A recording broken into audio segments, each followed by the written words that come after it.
আজকে যে রেসিপিটি করে দেখাবো মোচা চিংড়ি ডাল। এটি তৈরি করতে কি কি উপকরণ লাগছে চলুন একবার দেখে আসি।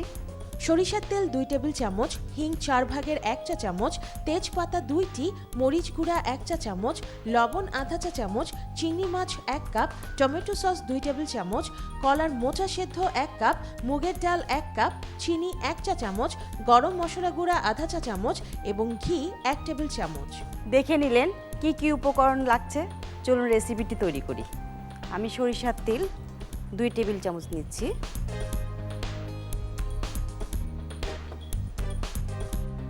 এটাকে একটু গরম করে নিব আমি। এখানে আমি মুগ ডাল নিয়েছি, হালকা একটু ভেজে সিদ্ধ করে নিয়েছি 1 কাপ। তেলটা আমার গরম হয়ে গিয়েছে, আমি এটাতে 1/4 চা চামচ হিং দিচ্ছি আর দিচ্ছি 2টো তেজপাতা। এটা ফোড়ন দিয়ে নিলাম, একটু হালকা ভেজে নিয়ে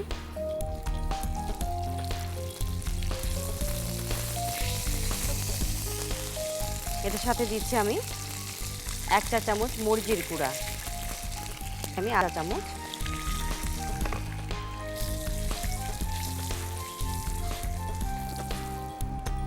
চিংড়ি মাছটা দিয়ে দিচ্ছি,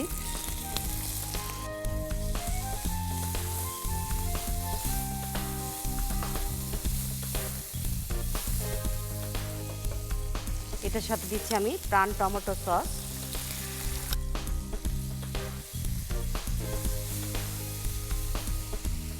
কলার মোচা সিদ্ধ দিয়ে দিচ্ছি,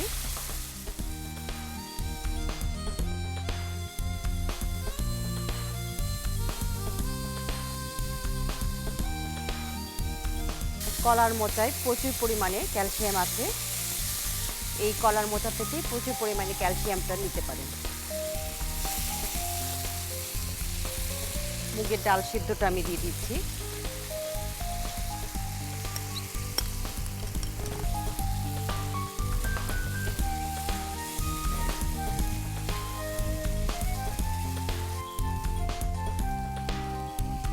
সব কিছু আমার সিদ্ধ করা, বেশি সময় লাগে না এটা রান্না করতে।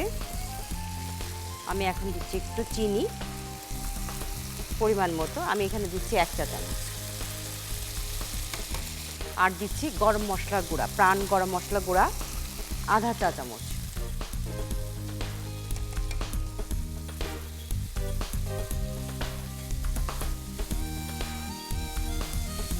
একটু ভাজা ভাজা করে আমি নামিয়ে নেব। এটা গরম ভাতের সাথে খুব মজা লাগে এটা খেতে।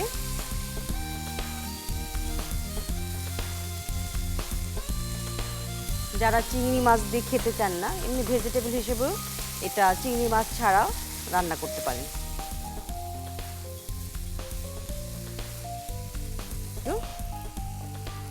1 টেবিল চামচ ঘি,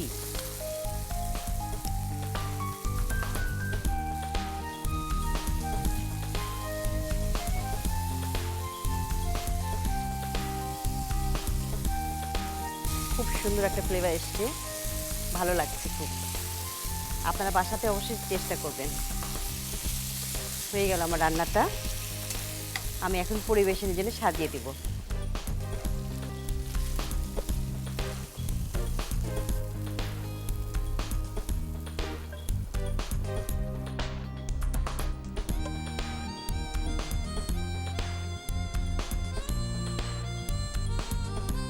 হয়ে গেল আমার মোচা চিংড়ি ডাল। এর প্রস্তুত প্রণালীটি আরেকবার দেখে আসি চলুন। ফ্রাই প্যানে তেল দিন, তেল গরম হয়ে এলে হিং, তেজপাতা, মরিচ গুঁড়া, লবণ, চিংড়ি মাছ, টমেটো সস, কলার মোচা সেদ্ধ দিয়ে নাড়ুন। এরপর এতে মুগের ডাল, চিনি, গরম মশলা গুঁড়া ও ঘি দিয়ে রান্না করুন। রান্না হয়ে গেলে নামিয়ে পরিবেশন করুন মোচা চিংড়ি ডাল। দেখে নিলেন কত সহজে হয়ে গেল রেসিপিটি। বাসাতে অবশ্যই চেষ্টা করবেন, খুব ভালো লাগবে খেতে।